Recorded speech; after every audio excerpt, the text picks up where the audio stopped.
ബാലിയെ വധിക്കാൻ വേണ്ടി ശ്രീരാമൻ മറിഞ്ഞിരുന്ന മരമാണത്രേ കൊന്നമരം. അപ്പൊ ആ കൊന്ന മരം എന്ന ചീത്തപ്പേര് വീണ ആ കൊന്ന മരത്തിന് എങ്ങനെയാണ് ആ ചീത്തപ്പേര് മാറി ഒരു നല്ല കാലം വന്നത് എന്ന് പറയുന്ന ഒരു കഥയുണ്ട്. കുട്ടിക്കാലത്ത് ഞാൻ കേട്ടിട്ടുള്ള കഥയാണ്, അമ്മ പറഞ്ഞു തന്ന കഥയാണ്. കൃഷ്ണനും ഒരു കുട്ടിയും തമ്മിൽ വലിയ ചങ്ങാത്തത്തിലാണ്. ഏതു നേരവും ഗുരുവായൂർ അമ്പലത്തിനുള്ളിലും പുറത്തുമൊക്കെ അവർ ഒരുമിച്ച് ഏതു നേരവും കളിയാണ്. ഒരു ദിവസം കൃഷ്ണന് ആ കുട്ടിയോട് വല്ലാത്തൊരു ഇഷ്ടം കൊണ്ട് തന്റെ കഴുത്ത് കിടന്നിരുന്ന മാല ഊരി ആ കുട്ടിക്ക് കൊടുത്തു. കുട്ടി വളരെ കൗതുകത്തിൽ ആ മാല തന്റെ അമ്മയ്ക്ക് കൊടുക്കാൻ വേണ്ടി പോവുകയാണ്, കാണിച്ചു കൊടുക്കാൻ വേണ്ടി പോവുകയാണ്. അപ്പോഴേക്കും ക്ഷേത്രത്തിൽ ഭഗവാന്റെ മാല നഷ്ടപ്പെട്ടിരിക്കുന്നു, ആരോ മോഷ്ടിച്ചിരിക്കുന്നു എന്നുള്ള കഥ പറഞ്ഞു. നാട്ടുകാരും ഭക്തരെല്ലാം തന്നെ പരക്കം പാച്ചിലായി, കള്ളനെ പിടിക്കാനുള്ള തിരക്കായി. ആ നേരത്താണ് കുട്ടി ഈ മാല അമ്മയുടെ കയ്യിൽ കൊണ്ടുപോയി കൊടുക്കുന്നത്. അപ്പൊ അമ്മ ഇതെന്താ സംഭവം, ഇത് എവിടുന്നാന്ന് ചോദിക്കുന്ന സമയത്ത് കണ്ണൻ തന്നതാണെന്ന് പറയുന്നു. അപ്പോഴേക്കും നാട്ടുകാരെല്ലാവരും കൂടി ഓടി വന്ന് പിടിക്കുന്നു. അമ്പലത്തിലെ മാല മോഷ്ടിച്ച് കള്ളൻ എന്ന് പറഞ്ഞിട്ടുണ്ട്. അമ്മയ്ക്ക് അറിയാം കുട്ടി അത് ചെയ്യില്ല എന്നറിയാം. കുട്ടി ആകെ പേടിച്ച് കരയാൻ തുടങ്ങി. ഇതെനിക്ക് കണ്ണൻ തന്നതാണ്, ഞാൻ മോഷ്ടിച്ചതല്ല എന്ന് പറഞ്ഞ് കരയാൻ തുടങ്ങി.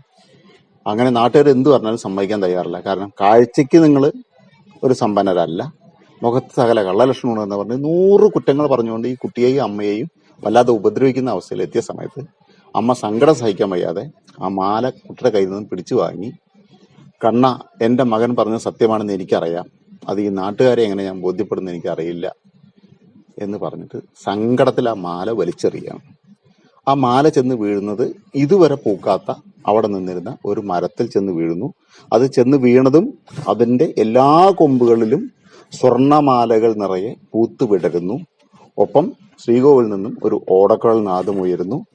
ഇത് ഞാൻ തന്നെയാണ്, ഞാൻ കൊടുത്ത മാല തന്നെയാണ്, അവനെ നിങ്ങൾ അവിശ്വസിച്ചല്ലോ എന്ന് ഭക്തരെ മുഴുവൻ ബോധ്യപ്പെടുത്തുന്ന രീതിയിൽ ഒരു ഓടക്കുഴൽ നാദം ഉയരുന്നു. ഒരു അശരീരിയും വരുന്നു. അത് ഞാൻ എന്റെ ചങ്ങാതിക്ക് കൊടുത്ത മാലയാണ്.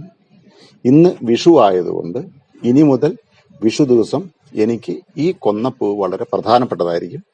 എന്നെ കാണാൻ വരുന്നവരും കണി കാണുന്നവരെല്ലാം കണി കാണുന്ന ആ താലത്തിൽ നിർബന്ധമായും ഈ കൊന്നപ്പൂ വെച്ചിരിക്കണം. അങ്ങനെ ബാലിയെ മറഞ്ഞു നിന്ന് വധിക്കാൻ ഉപയോഗിച്ച കൊന്ന മരം എന്ന ചീത്തപ്പേര് മാറി. ഒരിക്കലും പൂക്കാത്ത മരമായിരുന്ന ആ മരം നിറയെ പൂക്കുന്ന മരമായി മാറി. കൊന്ന മരം എന്ന ചീത്തപ്പേര് മാറി കണിക്കൊന്ന മരമായി മാറി. ഏറ്റവും ദിവ്യമായ, ഭഗവാനും നമ്മൾക്കുമെല്ലാം ഏറെ ഇഷ്ടമായ കണിക്കൊന്നയായതിന്റെ പുറകിലെ കഥയാണിത്. ഇത്തരം പരമാവധി കഥകൾ ശേഖരിച്ച് കുട്ടികളിലേക്ക് എത്തിക്കുക എന്നാണ് മിത്ര പബ്ലിക്കേഷന്റെ ഒരു ദൗത്യം. ഇത്തരം കഥകളെല്ലാം തന്നെ മിത്ര പബ്ലിക്കേഷൻ ഇറക്കിയ പുസ്തകങ്ങളിൽ ഉള്ളതുമാണ്.